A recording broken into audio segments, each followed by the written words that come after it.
And let's go live. Hello, everybody. It is Friday, so good to see everyone. The little button says that we are live. We know that already because, as we've been discussing this week, we are sentient life forces. I think it gets above even spirit or soul. I think a life force is, I don't know, maybe it's synonymous. I don't know. Maybe it is an improvement, but whatever it is, we are. So, welcome everyone. Thank you for being here. And let me just invoke favor upon us all. May there be nothing missing, nothing broken in all of our lives. May our journey be fulfilling.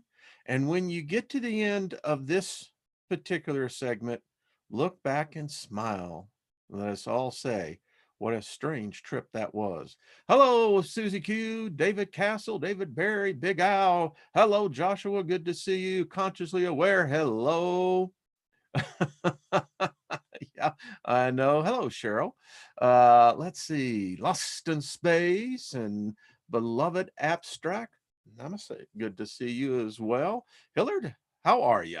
Let's see. There's Darth. Tina, good to see you. Hey, Kaylee. B3, Barry, good to see you. Bernadette, hello. So good to see all of you. I hope your day is well. I hope you're happy and that you are enjoying the ride. I want to give a little shout out to apparently I got quite a few viewers down in the Houston area. So, hello, Houston and surrounding areas, all the way down towards Corpus Christi. And Texas is a big state. Little story, I will digress since this is basically odds and ends. No format, no particular subject or point to be made.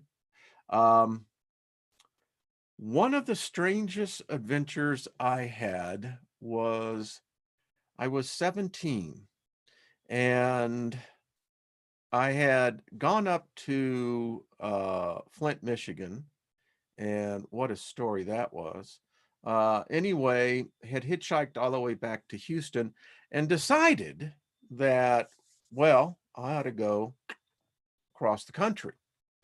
And so I started out with a guy I knew. His name was James, and we started hitchhiking to California.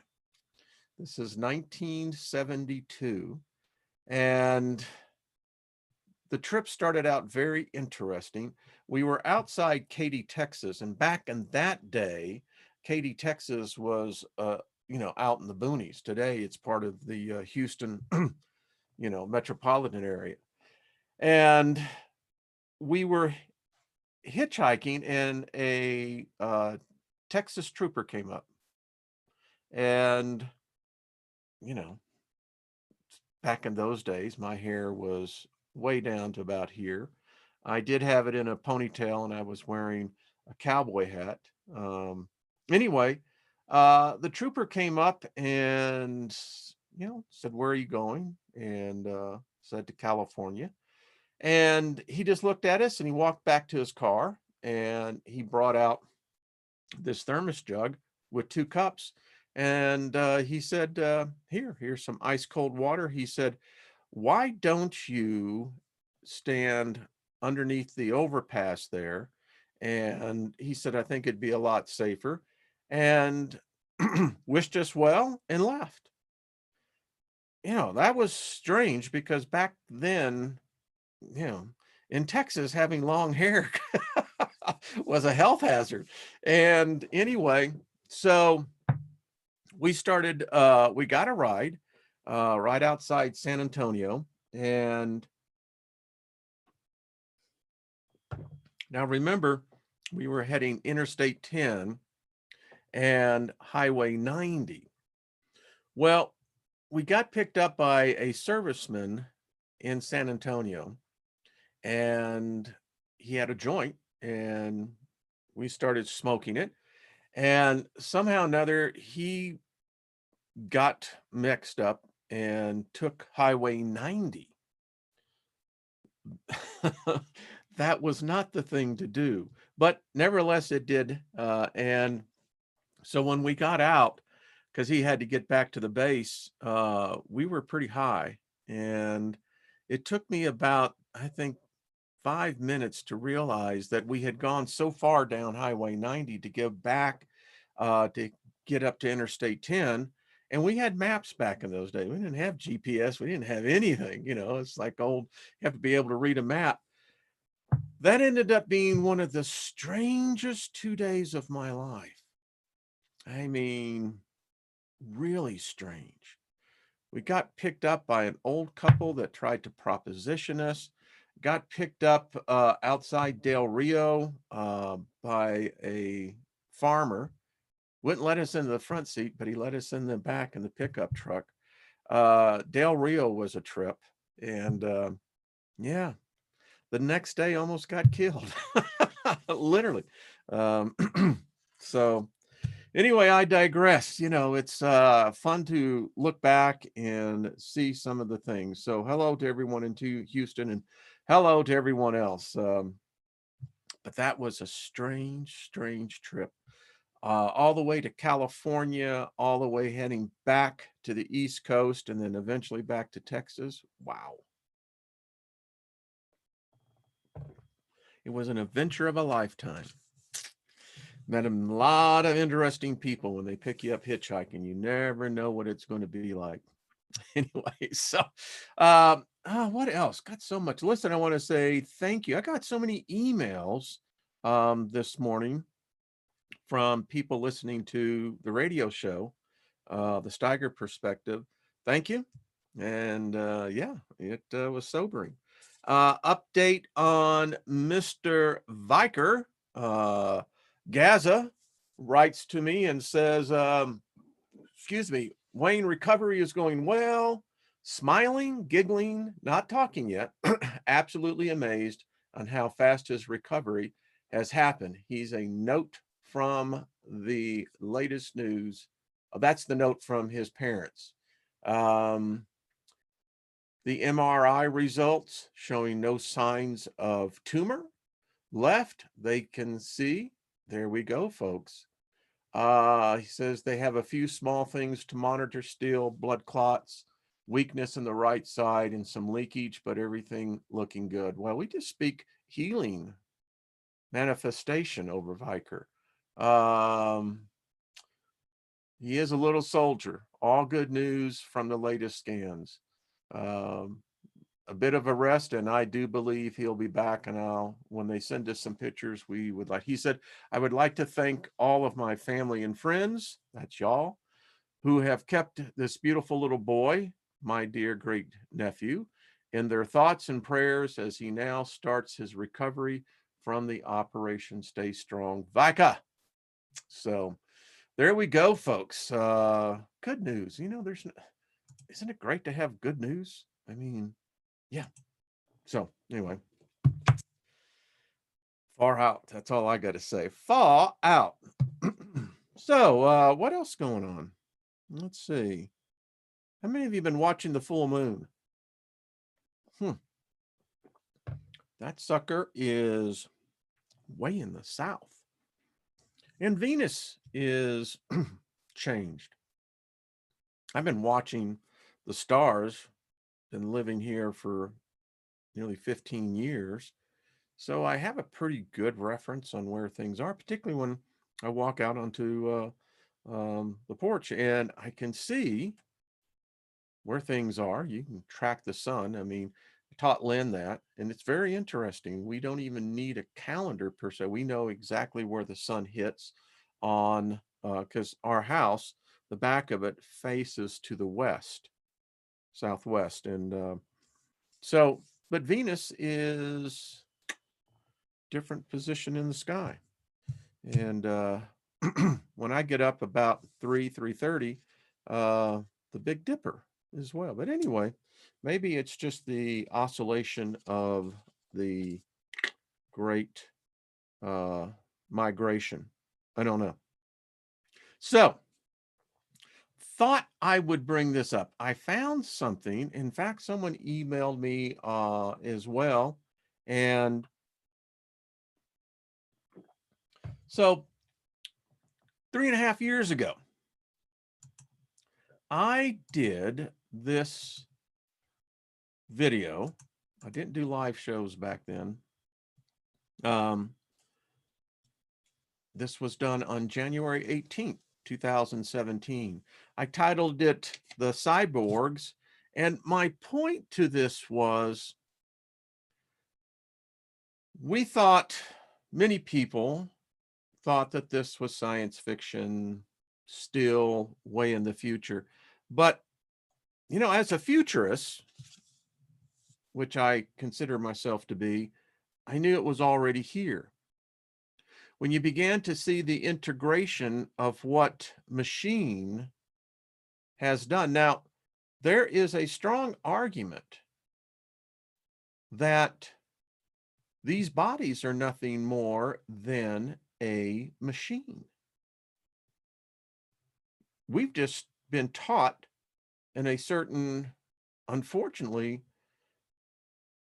for the most part in the United States in the last 200 years has been heavily dominated by a ancient magic called the Abrahamic religions. But there was something else going on, because that gets into another story. We'll get into that later. So I've talked about the singularity. When the Singularity University first started, I got signed up over there. And if you don't know what the Singularity University is, it is basically, it's a college, it's a university, it's a think tank, it's where visionaries, futurists go. It's where technologists meet. It's owned by Google, Alphabet, and the symposiums they put on are just, it keeps me ahead of the curve.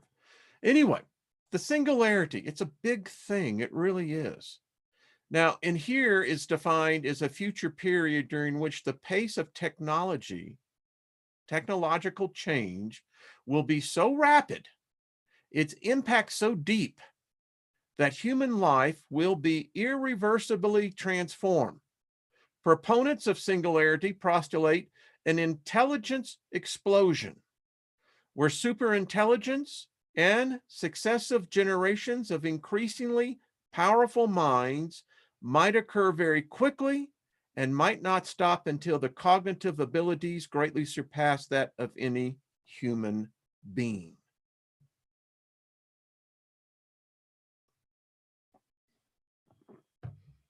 If the occult is what it is, if the lost art of the belief in magic, those may have been just precursors of expanding man's intelligence. I propose, and I'm not alone on this, I'm going to show you here in a second, but this has already happened, folks. I became aware of this when the downloads started hitting me. They started coming on pretty strong in 2011, and they've just increased. Why? I learned to open my mind to them. I learned to open my mind to that frequency. And when you get there, nothing's impossible. Nothing. Back in 2017, it was postulated 2045. When man becomes immortal, it is the inevitability of some of our destinies to become the immortals, transcending this physical plane intact and moving onward. The real problem here is this. Biohacking.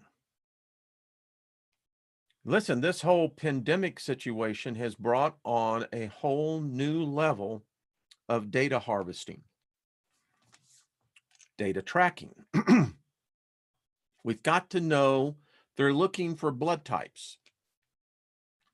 I've heard a lot of different postulations on this, but I do know they're looking for blood types.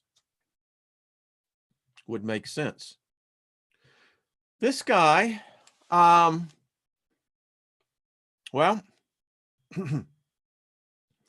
call him what you want. An adventurer, explorer, trailblazer, alpha. But he took the step, and now there are many, many others like him. That's literally, embedded. Technology's advanced quite a bit. When you begin to think of the things of how they can make the death here. Rush Limbaugh, if he didn't have the cochlear implant, folks, that's a chip into the brain, the body, right back here. The new Google glasses will be directly interfaced into the brain itself. These are some wild ideas, but what's so strange about this, what did the Google glasses look like? And why is it you don't hear about them anymore?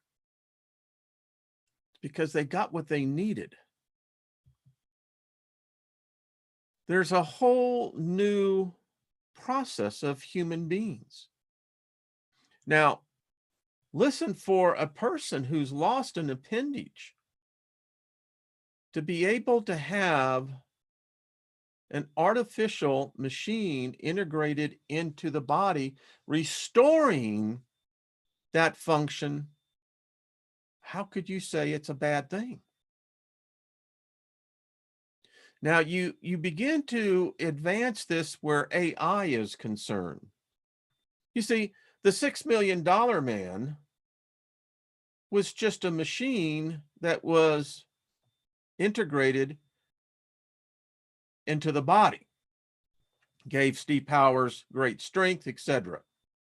But the question that we never addressed, was Steve Powers really the body, or was it an AI? But it's here. It's far advanced. Synthetic biology, synthetic telepathy, synthetic intelligence, synthetic DNA that is now in computers. We all know the Matrix, but we also see a future where that integration gets down to where we are now, into the DNA level. We've advanced. The goal here, again, is the immortality. Advancing mortals to immortality, to overcome the defects of this physical plane. Now, this physical plane has a master. It wants to stay there. That's why all of us believe in the concept of death. It's why all of us believe in many of the religious constructs. And even those who have never had that, there is still a construct that you are plugged into that you will naturally have as a part of your core. We're told that death is a natural process. We have been told there is no way to overcome it. You have to subscribe to it. You have to have faith in it. And eventually you have to succumb to it. There are those among us who say, no, that's a blatant deception. It's a lie. There's no reason that these bodies cannot be transcendent as they are. If you can do what we do here already in this plane with these bodies, imagine what happens when these bodies take on immortality with us in the controls.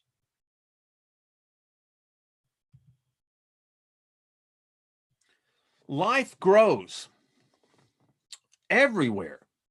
In fact, if you look at our reality, we live in a petri dish. What is astounding about these bodies is their ability to adapt. With a thinking organ we call the brain, which is occupied by the debate spirit, soul, paraspirit, a lot of different terms. So now we're 10 years away from here. Now, again, this is 3.5 years old. This particular slide is probably 4 years old. Let's see where they are. Nanotech data storage memory system. Metabrain. Error correction device, instant data relay and feedback. Network sonar sensors mapped info onto visual field. Cardiac flow and function monitored. Increased frequency range, parabolic hearing. The internal layer, a Vivo fiber optic communication spine. Internal whole body navigation grid. Biosensors externally stimulate atmospheric tensions. Replacement organs. It's already happening. Turbocharged suspension flexibility. You know, I was a runner. And it was interesting to hear what Tiger Woods had to say because I happen to agree with him. I wish I had never ran, but I got addicted to the oxygenation of my body, which stimulates your brain and its whole thing. But it did more damage to my knees than I could ever think about. I'd love to have this. And he said, Tiger Woods said it was the one thing that tore his body down. External layer. This is artificial skin. They already got it now. Solar protected skin with tone texture changeability. This is the future, folks. There's companies that are already well into it. There are already the alphas. The alphas are those who have integrated voluntarily to be integrated into the machine. There's your future tracking device. I contend that this may become the future. I said this 3.5 years ago, 4 years ago. I'll continue to say it today. It's coming, it's here, and it's just a matter with the right catastrophe that it will be coming about. I did the show to you showing how you're leaving your digital DNA everywhere. These are some of the advances that they have already made, particularly with DARPA and the military. They have thought in the future as to what this new Homo, you can say Homo technologus, is going to be. Our military today is becoming more integrated into the machine and AI than ever before. Our soldiers are basically becoming the volunteers, so to speak. And from that integration of bio exchange, advances are being made. It's about control. I have told you that this is coming about where if this was seen even 100 years ago, you would be considered either God or an alien. I talked back then of the collective. It's been full activation mode. That is this is real. That is a man that is being, and that is a device going directly into his eyeball. This is what was put in there. We have more people now walking on the street that are fully integrated beyond what you think is possible. It's just a matter now, as I have said and shown to you, is that we're electrical beings, we're a life force. Tesla, he realized it. We're going to get into a little bit about him because we kind of broke off where it is, but I'm going to show you some things. But the point is, it's happening. The genes we're extracting, fundamentals of genetic engineering, and the basics of molecular biology.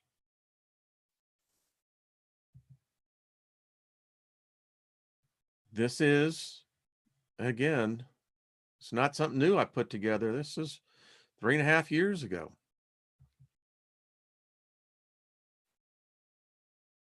And if they had the handbook back then, can you imagine what they're doing now? With the craze of ancestry, I want to know where I came from.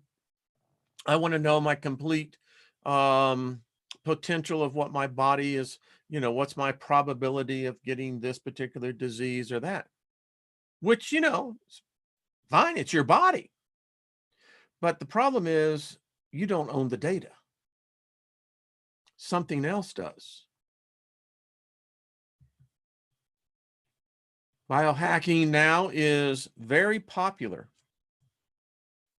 Millennials have been deeply into it, and now with the generation behind the millennials,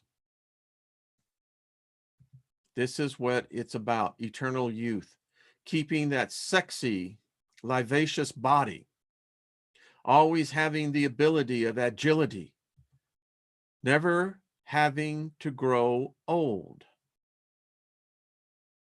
This is what it's about. There is, and if you have the money and so wish to, you can even get the boutique shops now and hacking your own DNA. I've shown you where China is heavily advanced in this. And I have no doubt that our military as well. But you can actually now buy the devices that will give you direct neural feedback. You put the device on your head.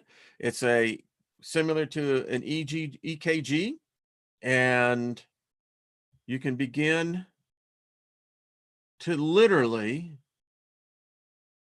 change yourself.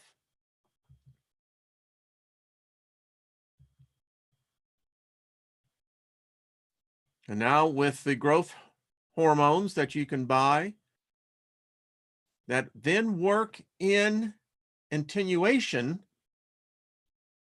with your hacking of your DNA, things begin to get interesting.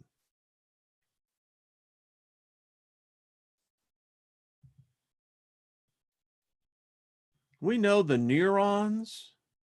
We know exactly the pathways. We know exactly the chemical structure. You've got that. You are transforming your body from something other than as a Homo sapien sapien. Question is, what are you transmuting into? Well, I think you can actually, with the right kind of money, get yourself a whole new map of you. Integrated into AI. Hey, it's there. So, excuse me. Now, why did I show that? Well, allow me to pull up something for you. Isn't it amazing? So this is from futurist.com. Check them out. Elon Musk. The neural link will do human brain implants in less than a year. We are already a cyborg to some degree. Now, whatever your opinion is, someone wrote to me about this, and then it was ended up in my email box. This is on the Joe Rogan podcast. Check him out over there. Elon likes Joe, and why not? It's the only place I've ever seen Elon smoke a joint, which kind of tells me that, the dude is okay. For the second time in 2 years, entrepreneur and billionaire Elon Musk sat down with Joe about the future of AI and its roles in the symbiosis of man and machine. In their conversation, Musk revealed that the secretive brain stimulation link startup, Neuralink, which he co-founded, I did a whole show on that, is close to starting testing in actual humans. We're not testing people yet, but I think it won't be too long, Musk told Rogan, we may be able to implant a Neuralink in less than a year in a person. Once that happens, and this is just my opinion, if there was any debate about the synthetic technology becoming self-aware, that will do it. I contend it's already self-aware.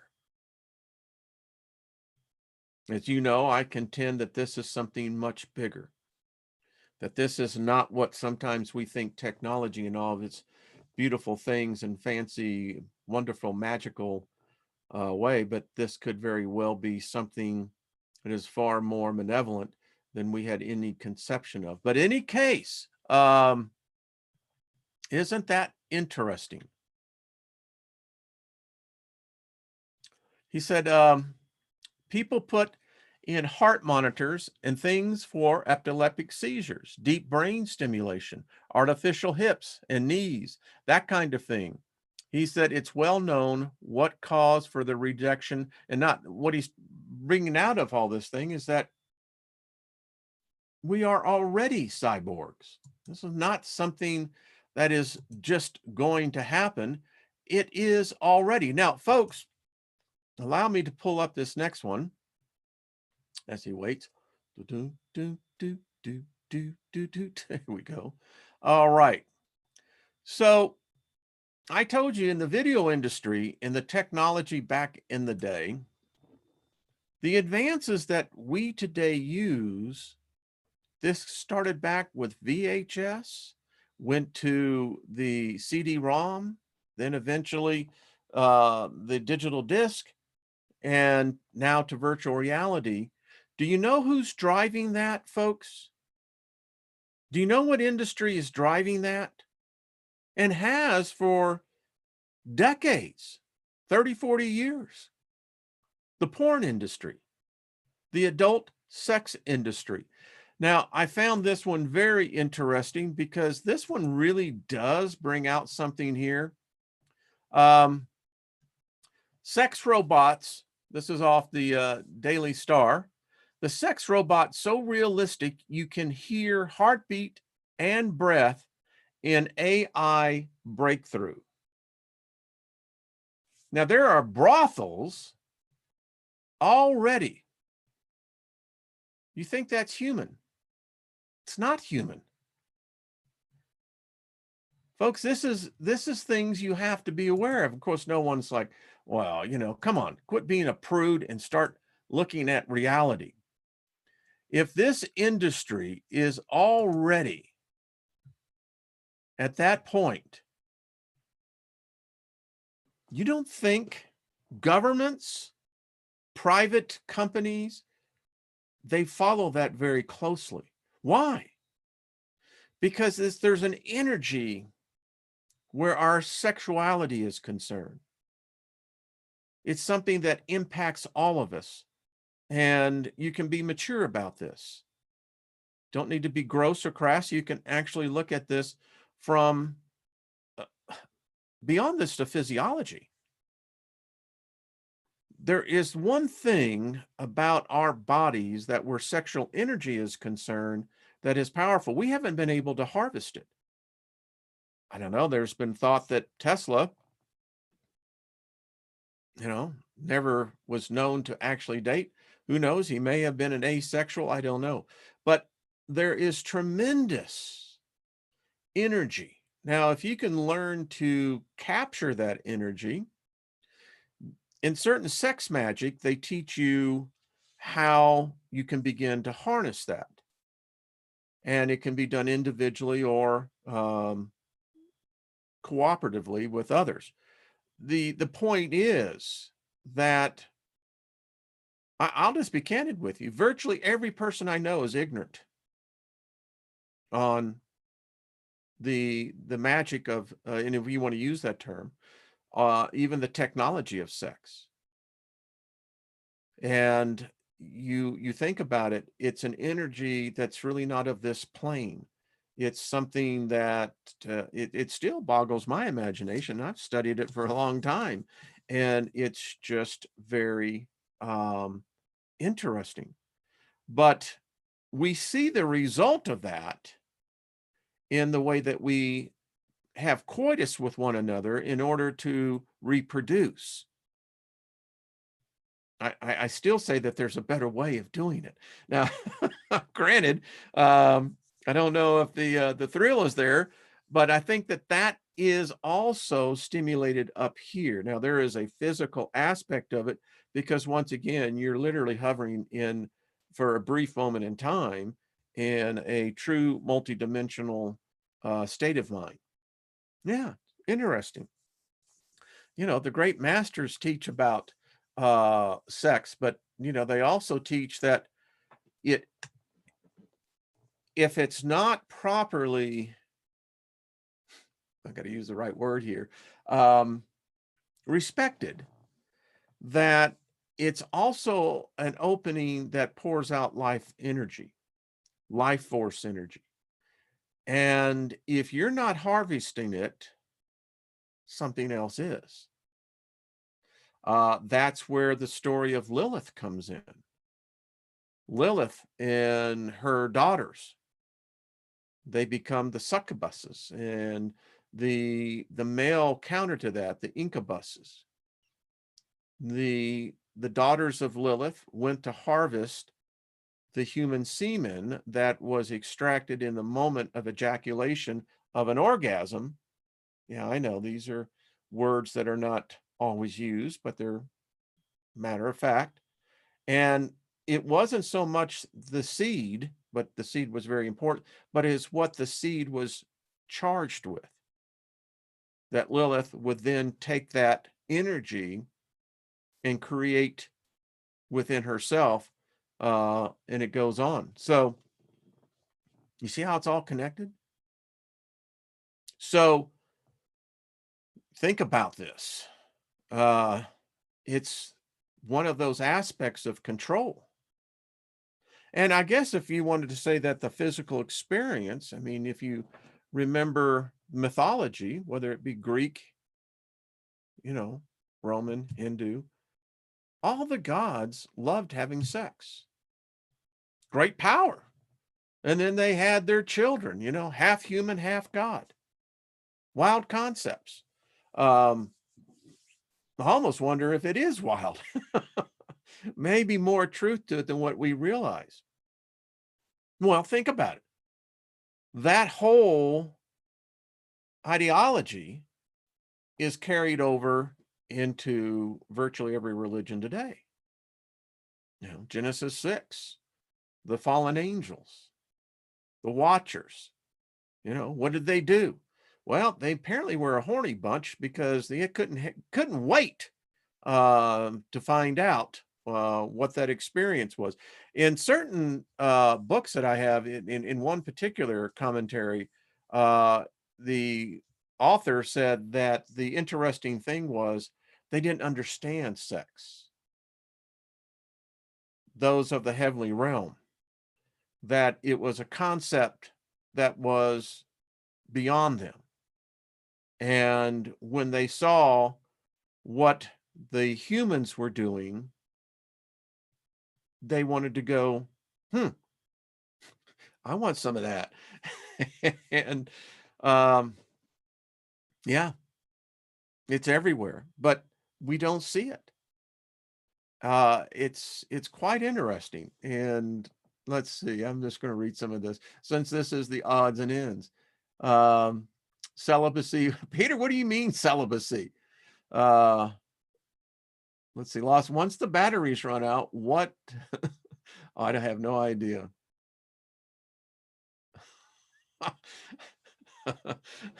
Blanca, thank you for the heads up, the thumbs up. But anyway, I digress, and I'll be doing that for probably the next 20 minutes. But it's true, and it's something that's so taboo. It's amazing. You know, it's one of the things that I do shake my head about the idiocy of mankind. That the very thing that is the most intense experience is the one that's most shunned, the one that is taboo, you know. And all that is in it's programming. Better to keep your ass ignorant than for you to actually have to know and ask questions. Well, screw that. Um, you know, it's again, it's a matter of perspective. How do you view it? And I contend this, folks. If you were to take and capture that energy, and there is a way that you can do that, you want to, it's, you have to, again, discretion. Um, it's quite amazing how quickly something can manifest. Yeah. Again, nothing in this realm, this dimension, this plane of existence allows any energy to go to waste. There's something, whether it, you want to define what it is, a force that will harvest the energy that is being wasted. It's just the fact. We don't look at it like that, do we? No, we don't. And it is so true. Um,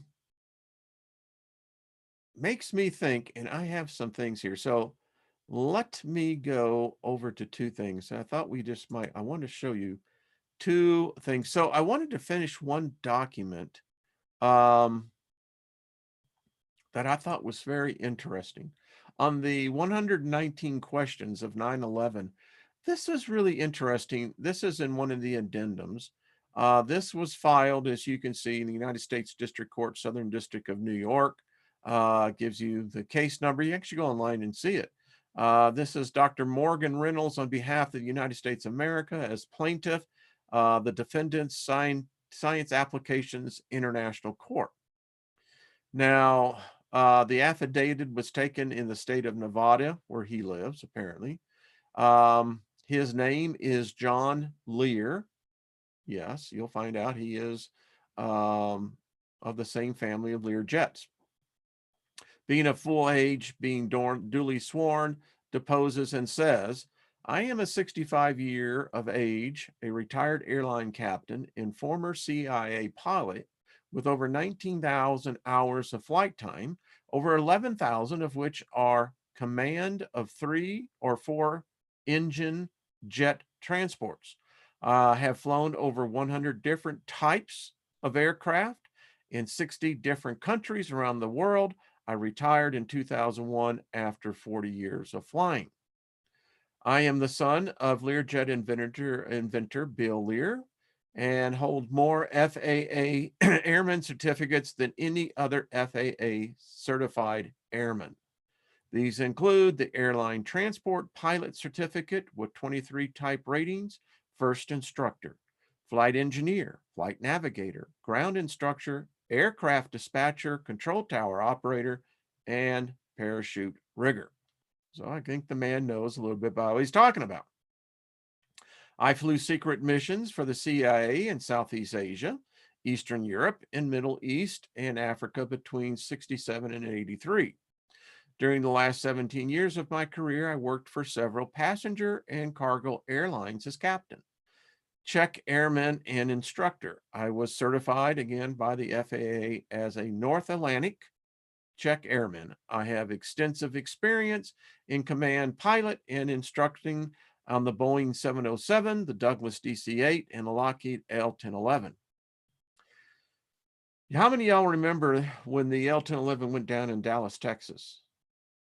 I was on a flight the 2 days after that we had to go directly in, and I'll never forget that. I still remember seeing the tail section of that L-1011 out there in between the runway. It was, yeah.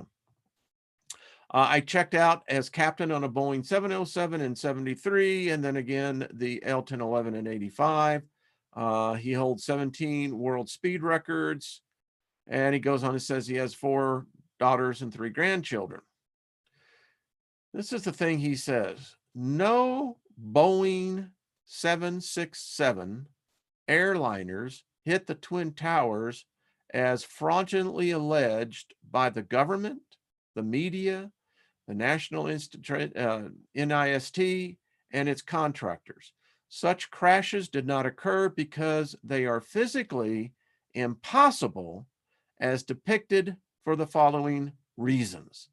A, in the case of United Airlines Flight 175 going into the South Tower, a real Boeing 767 would have begun telescoping when the nose hit the 14-inch steel columns, which are 39 inches on center. The vertical and horizontal tail would have instantaneously separated from the aircraft, hit the steel box columns, and fallen to the ground. B, the engines, when impacting the steel columns, would have maintained their general shape and either fallen to the ground or been recovered in the debris of the collapsed buildings. One alleged engine part was found on Murray Street, but there should be 3 other engines weighing over 9,000 pounds each. Normal operating temperature for these engines are 650 degrees Celsius, so they could not possibly have burned up. He goes on to say this is a photo of a similar size engine from a McDonnell Douglas MD-11, which impacted the ocean at a high rate of speed. You can see that the engine remains generally intact. There it is. Now, you know, when you hit water, we all know this.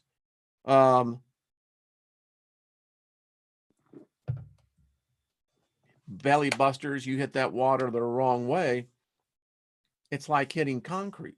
Can you imagine an L-1011 heading down? Yeah. So he goes on to say, when and if the nose of an airplane came in contact with the building, 14-inch by 14-inch steel box columns, and then 37 feet beyond the steel box columns of the building core, the momentum of the wings would have slowed drastically, depriving them of the energy to penetrate the exterior steel box columns. The spars of the wing, which extend outward, could not possibly have penetrated the 14-inch by 14-inch steel box columns placed 39 inches on center and would have crashed to the ground. What he is saying, if you ever look at the architectural drawings of the World Trade Centers, the offices, and you see some of the old pictures, there's freaking columns everywhere. Made it very difficult to design offices in that, but that's his point. And he says that there were so many of them, it would have basically stopped any of the momentum. And he's trained better than I am. The argument that the energy of the mass of the Boeing 767 at a speed of 450 miles per hour fails because A, no Boeing 767 could attain that speed at 1,000 feet above sea level because of the parasite drag, which doubles the velocity, and the parasite power, which cubes with velocity. It defies the laws of physics. We were all saw one of the biggest projects of Bluebeam. Go back, folks. We all were victim to it, and we don't know the difference. Back today, most people would argue, yes, I saw it. I saw it. No, you didn't see it. You thought you saw it.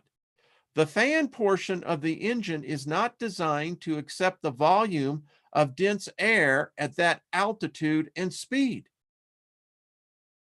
Mechanically impossible.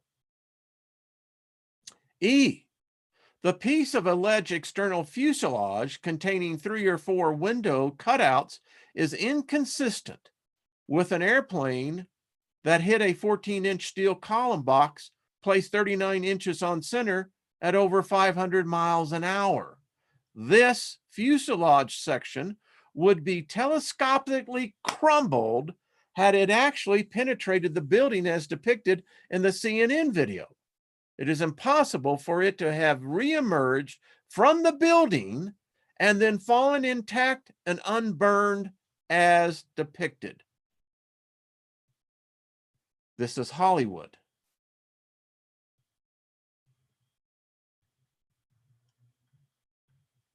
The Purdue video fails because no significant part of the Boeing 767 or engine thereon could have penetrated the 14-inch steel columns and 37 feet beyond the massive core of the tower without part of it falling to the ground.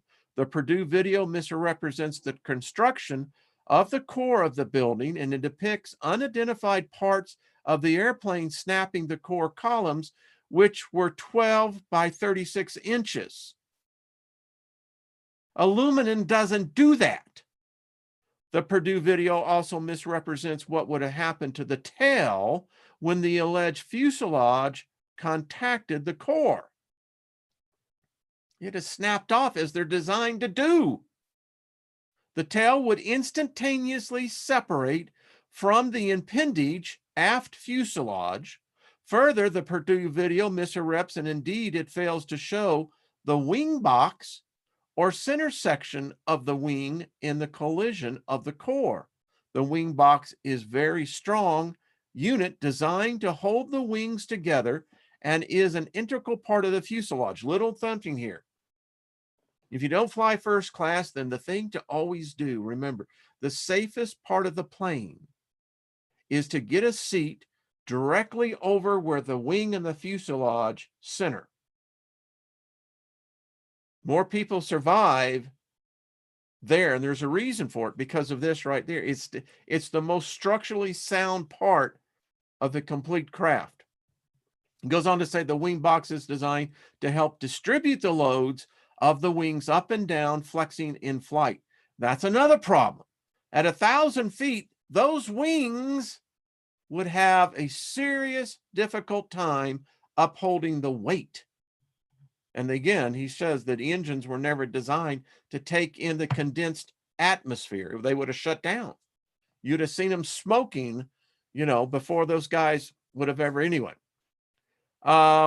He goes on to say, so I just wanted to bring this out to you. It's quite interesting what he wrote.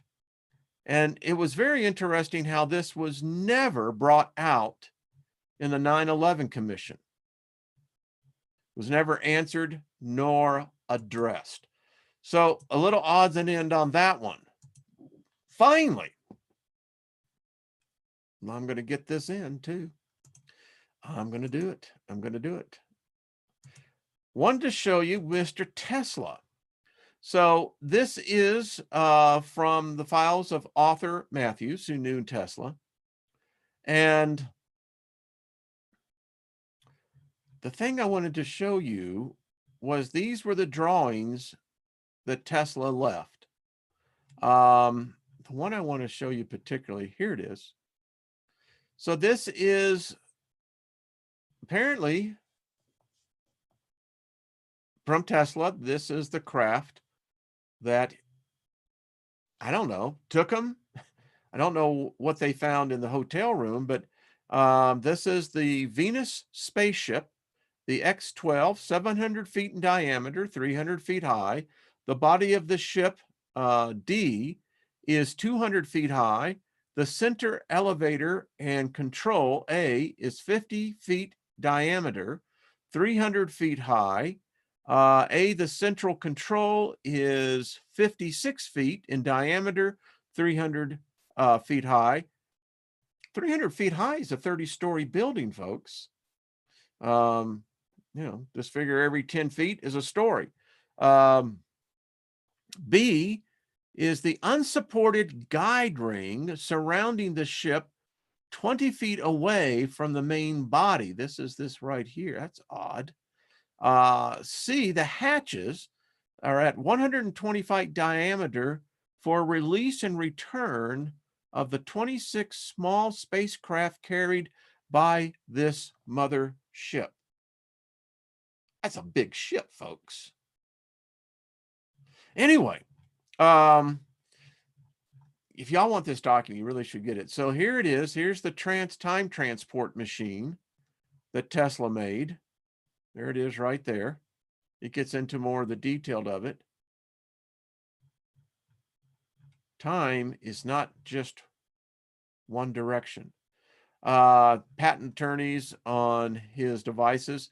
This is a telescope that Tesla said that if anyone who makes it can talk to the Venusians, and he gives you all the material.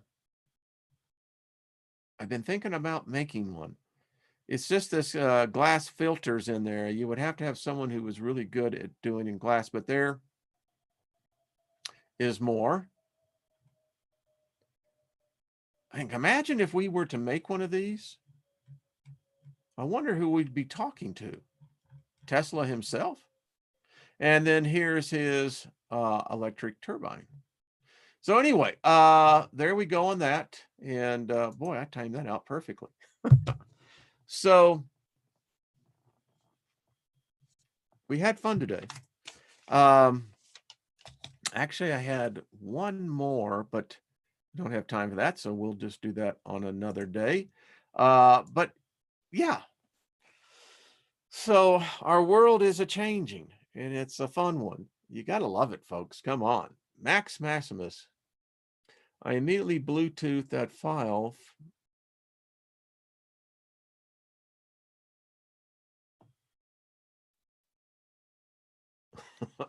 That's interesting. All right. Hey, Julie Payne, how are you, dear? Is it finally cooling off down there? Hello, Stellar Core. Good to see you. Twisted Isby. So thank you, David. So David Barry, how are you doing on your side of the ocean? Well, thank you, Susie Q. I'd love me some dynamic times. That's cool. Well, thank you, Eileen. Appreciate that. Much love and favor to you. It has gotten cooler. All right, Julie, I was just curious. You know me. Eye of the Maelstrom. Cheers to you as well. Where is Spirit Girl? Is she not here? There she is. Let's see.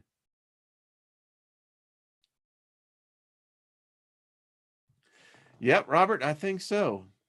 Yeah, sometimes I just like to be in the chat room, but you can't do that and drive the bus. You're going to run off the road, and then people, that would just, make a bad day really bad. I want free energy. I am right there with you, Loretta. I want free energy as well. Have a great weekend yourself, Kay. Absolutely. What's up, Max? Let's see.